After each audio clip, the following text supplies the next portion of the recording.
안녕하세요. 레모네이드 이 회사 주가 말이죠. 처음 상장했을 땐 29달러였는데 네, 그랬죠? 이게 한때 183달러까지 막 치솟았다가 지금은 또 58달러 근처에서 움직이고 있잖아요. 정말 엄청난 변동성인데 네, 정말 롤러코스터 같아요. 이렇게 극적인 변화를 겪은 AI 기반 보험회사 앞으로 한 5년 뒤에는 과연 어디쯤 서 있을지 오늘 그 가능성을 좀 깊이 들여다보겠습니다. 네, 좋습니다. 인공지능을 활용한 온라인 보험 플랫폼 레모네이드. 특히 젊은 세대한테 좀 어필했었죠. 쉽고 빠른 보험 경험, 이걸 내세우면서요. 맞아요. 그래서 오늘 저희 목표는 명확합니다.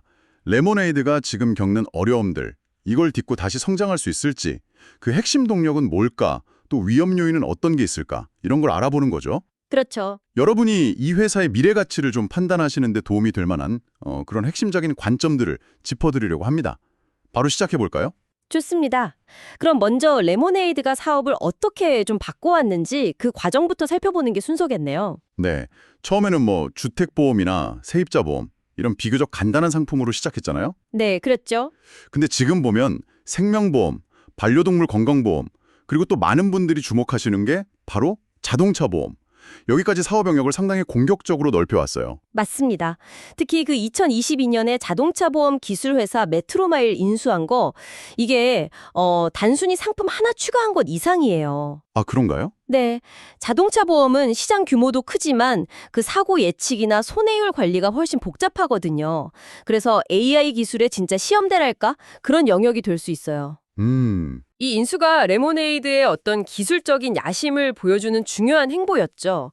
그리고 반려동물 보험 쪽에서 그 취이랑 협력하는 것도 꽤 흥미로운 지점이고요. 그런 사업 확장이 실제 고객 기반 성장으로는 어떻게 이어졌을까요? 숫자로 좀 보여지는 게 있나요? 고객 수는 뭐 꾸준히 늘긴 했습니다. 한 5년 전에는 100만 명 정도였는데 2025년 2분기 말 기준으로 보면 269만 명, 2배 이상 늘었죠. 오, 2배 이상이요? 네. 근데 이 숫자를 볼 때는 좀 맥락이 중요해요. 예를 들어서 올스테이트 같은 전통적인 거대 보험사 고객이 한 1,600만 명쯤 되거든요. 와, 1,600만. 그렇죠. 그걸 생각하면 레모네이드의 현재 시장 점유율은 아직은 좀 초기 단계다. 이렇게 볼 수 있겠죠. 그렇군요. 단순히 고객 수만 볼 게 아니라 그럼 사업의 실질적인 규모, 이걸 파악하는 게 중요하겠네요.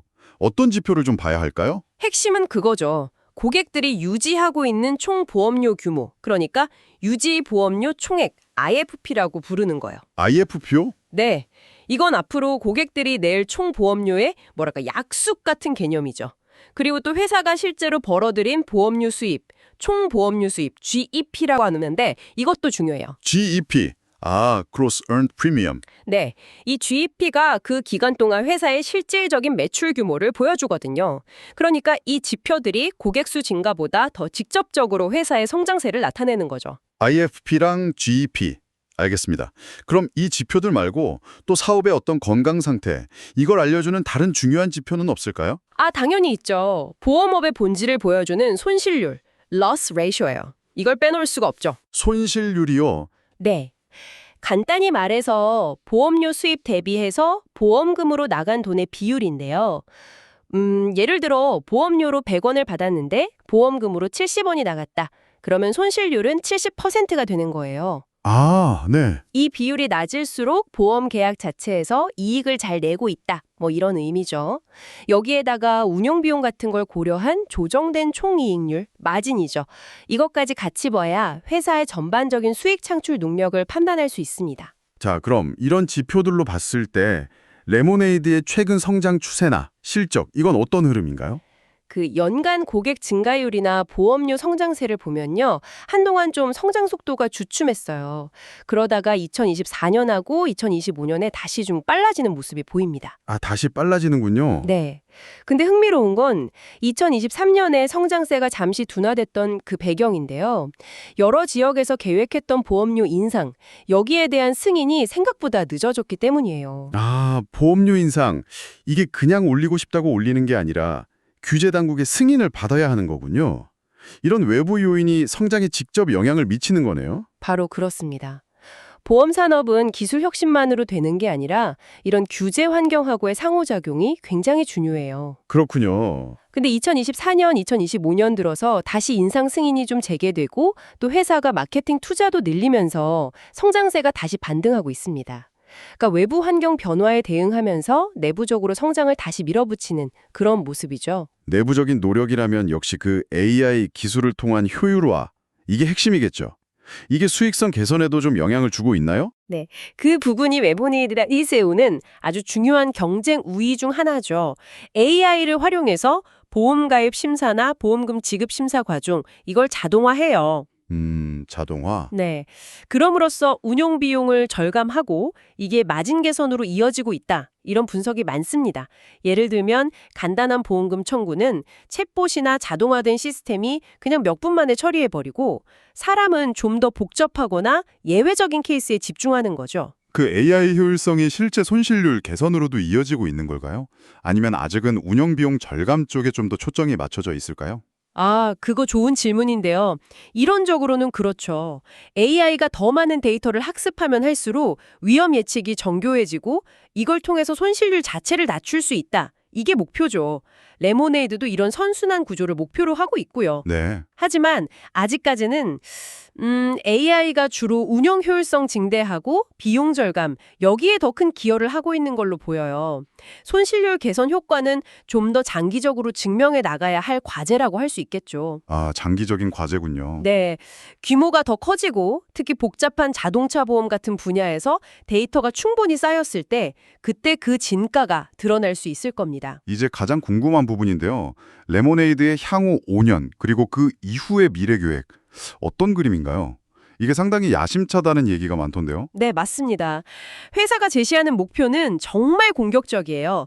2025년만 봐도 유지 보험료 총액, 아까 말씀드린 IFP를 전년 대비 27에서 28% 늘리고 총 보험료 수입 GEP는 24에서 25%, 매출은 26% 성장시키겠다. 이런 계획을 발표했어요. 와, 이것만 해도 상당한 성장 목표인데요. 그렇죠. 상당하죠. 그래서 더 주목할 만한 목표가 바로 그 수익성 개선 계획이에요. 2025년에는 조정 이비타 적자 폭을 기존에 한 1억 5천만 달러 수준이었는데 이걸 1억 3,500만 원에서 1억 4천만 달러 사이로 줄이겠다. 이렇게 밝혔습니다. 오, 적자 폭을 줄인다. 네. 성장을 계속하면서도 손실 규모는 줄여나가겠다. 이런 의지를 보여주는 거죠. 더 나아가서는 2025년에 조정된 자유현금 흐름, 이게 플러스로 전환될 걸로 기대를 하고요. 2026년에는 조정 이비타마저 흑자 전환을 달성하겠다. 이런 로드맵을 제시했어요. 2026년에 조정 이비타 흑자 전환이라 와, 이거 상당히 빠른 속도인데요. 그 동력은 어디서 온다고 보는 걸까요? 역시 핵심은 앞서 이야기했던 AI 기술 효율성 증대하고 또 규모의 경제 효과입니다. 규모의 경제. 네, 고객 기반이 넓어지고 처리하는 데이터 양이 방대해질수록 AI 시스템은 더 정교해지고 또 자동화를 통해서 계약 건당 처리 비용은 낮아질 수 있거든요. 네. 즉, 더 많은 보험 계약을 더 효율적으로 관리하면서 수익성을 개선하겠다. 이런 전략인 거죠. 장기적인 목표는 어느 정도 수준인가요? 혹시 나온 게 있나요? 장기 목표는 더 야심찹니다. 2024년 기준으로 약 9억 4천만 달러 수준인 그 유지 보험료 총액 있잖아요. 네네. 이걸 향후 몇 년 안에 무려 100억 달러까지 키울 수 있다. 이렇게 발표했어요. 100억 달러요? 지금의 10배가 넘는 건데요. 끌거나 아니면 새로운 형태의 보험 수요를 창출하겠다. 이런 의지로도 읽힙니다. 와, 100억 달러 IFP라 정말 엄청난 목표네요. 정말 만약에 이 계획들이 다 순조롭게 진행된다면 회사의 가치는 어느 정도까지 커질 수 있다고 예상해 볼 수 있을까요?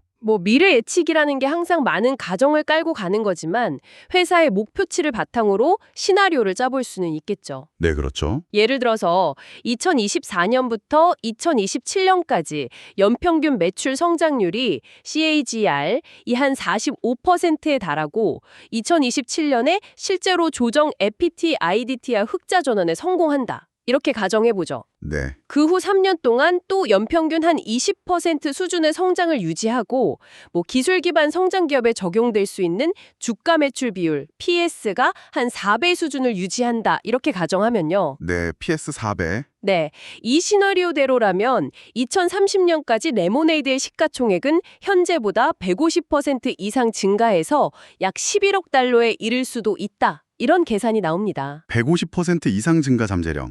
와. 물론 여러 가정이 깔린 계산이지만 성공했을 경우의 파급력은 상당하다는 의미겠네요. 하지만 이 야심찬 계획에는 분명 어려움도 따르겠죠. 당연합니다. 이 모든 건 정말 계획이 차질 없이 실행된다는 가장 이상적인 전제 하에서의 이야기고요. 현실에는 수많은 도전 과제가 기다리고 있죠. 그럼 이제 레모네이드가 가진 경쟁력과 함께 앞으로 헤쳐나가야 할 도전 과제들, 이걸 좀 더 자세히 짚어보겠습니다. 가장 큰 무기는 역시 AI하고 그 사용자 경험이라고 할 수 있겠죠. 네, 그 부분이 기존 보험사들하고의 가장 큰 차별점이죠. 모바일 앱으로 몇 분 만에 보험 가입 끝내고 보험금 청구도 AI 챗봇 통해서 빠르고 간편하게 처리할 수 있다. 이건 분명 강력한 무기예요. 그렇죠. 특히 복잡한 서류나 긴 대기 시간 싫어하는 젊은 세대, 디지털 네이티브들한테는 아주 매력적인 경험이죠. 이게 초기 성장을 이끈 동력이었고요. 하지만 이제 주택이나 세입자 보험을 넘어서서 자동차 보험 같은 더 크고 복잡한 시장으로 확장하고 있는데 여기서도 그 강점이 통할까요? 그 부분이 바로 중요한 도전 과제입니다. 자동차 보험이나 생명보험 시장은 이미 올스테이트, 스테이트팜, 프로그레시브 같은 거대 기업들이 있잖아요. 네, 공룡들이죠. 그렇죠. 막대한 자본력, 수십 년간 쌓아온 브랜드 인지도, 그리고 방대한 고객 데이터. 이걸 기반으로 아주 확고하게 자리를 잡고 있어요. 레모네이드가 이들의 영역에 본격적으로 진입하면서 경쟁은 훨씬 더 치열해질 수밖에 없는 거죠. 구체적으로 어떤 어려움들을 예상해 볼 수 있을까요? 아까 성장통이라고 표현하셨는데 우선 고객 확보 비용이 증가할 수 있어요. 인지도가 낮은 상태에서 경쟁사들한테서 고객을 데려오려면 아무래도 더 많은 마케팅 비용이 필요하겠죠. 그렇죠. 광고비 같은 거. 네. 또 가격 경쟁에 휘말릴 가능성도 있고요. 특히 자동차 보험은 가격 비교가 굉장히 활발한 시장이니까요. 더 근본적으로는 빠르게 성장하면서 동시에 수익성을 개선해야 하는 이 어려운 균형 잡기 과제가 있어요. 성장과 수익성. 네, 공격적인 확장 정책은 단기적인 손실 확대로 이어질 수 있고 반대로 수익성 관리에 너무 치중하면 성장 동력을 잃을 수도 있는 그런 딜레마죠. 기술 기업이면서 동시에 보험사라는 점, 이 이중적인 성격에서 오는 어려움도 있을 것 같아요. 정확합니다. 보험 산업은 본질적으로 예측 불가능한 위험에 노출되어 있잖아요. 네, 예를 들어 특정 지역에 허리케인이나 대형 산불 같은 자연재해가 예상보다 심하게 발생하면 그 지역 손실률이 확 뛸 수 있죠. 맞아요. AI 기반 예측 모델이 아무리 정교해도 이런 대규모 이벤트 리스크를 완벽하게 제거할 수는 없거든요. 또 각 주별로 다른 보험 교제 환경에 맞춰서 상품 설계하고 가격 책정해야 하는 복잡성도 있고요. 이건 기술 혁신만으로는 넘기 어려운 보험 산업 고유의 허들인 셈이죠. 정말 다각도로 살펴봐야 하는군요. 자, 오늘 레모네이드에 대해 나눈 이야기들을 좀 정리해 볼 시간입니다. 네. 정리하자면 레모네이드는 AI 기술을 활용한 사용자 경험 혁신, 그리고 효율적인 운영 모델, 또 자동차 보험 등으로의 공격적인 사업 확장, 이걸 통해서 높은 성장 잠재력을 보여주고 있습니다.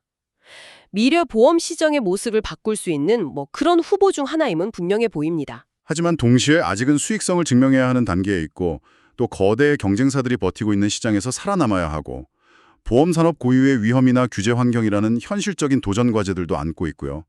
그 야심찬 목표를 실제로 달성할 수 있을지는 앞으로 몇 년간 좀 증명해 나가야 할 숙제다. 이 말씀이시죠? 네, 맞습니다. 결국 핵심 질문은 이거예요. 레모네이드가 이 기술적 비전과 공격적인 성장 전략, 이걸 성공적으로 실행해서 향후 5년에서 10년 사이에 지속 가능한 가치 상승을 만들어낼 수 있을까? 이겁니다. 네.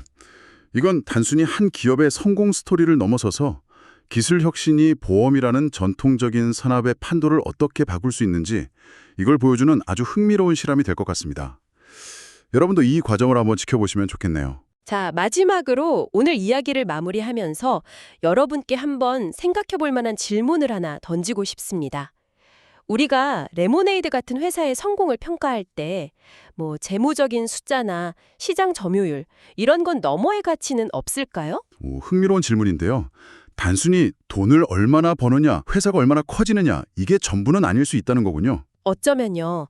사람들이 보험이라는 것과 맺는 관계 자체를 근본적으로 바꾸는데 성공에 더 큰 의미가 있을지도 모릅니다. 기존에는 필요하긴 한데 왠지 좀 불편하고 때로는 불신이 생기기도 했던 그런 관계였잖아요. 맞아요. 보험금 청구할 때 특히 좀 그런 경험들이 그렇죠. 그런 부정적인 경험에서 벗어나서 AI와 기술을 통해 훨씬 더 투명하고 편리하고 사용자에게 신뢰를 주는 관계로 만드는 것. 어쩌면 그 관계의 혁신이야말로 우리가 장기적으로 주목해야 할 레모네이드의 진정한 가치이자 성공 지표가 될 수도 있지 않을까요? 관계 혁신. 정말 중요한 포인트네요. 기술이 단순히 효율성을 넘어서서 인간적인 신뢰를 어떻게 다시 구축할 수 있는지 그 과정을 지켜보는 것도 앞으로 정말 흥미로운 포인트가 될 것 같습니다. 네, 깊이 생각해 볼 만한 관점이라고 생각합니다. 기술 발전이 가져올 미래는 종종 숫자로만 측정되지 않는 변화를 동반하니까요. 오늘 레모네이드에 대한 심층 분석은 여기까지입니다. 다음 시간에도 여러분의 지적 호기심을 자극할 흥미로운 주제로 다시 돌아오겠습니다.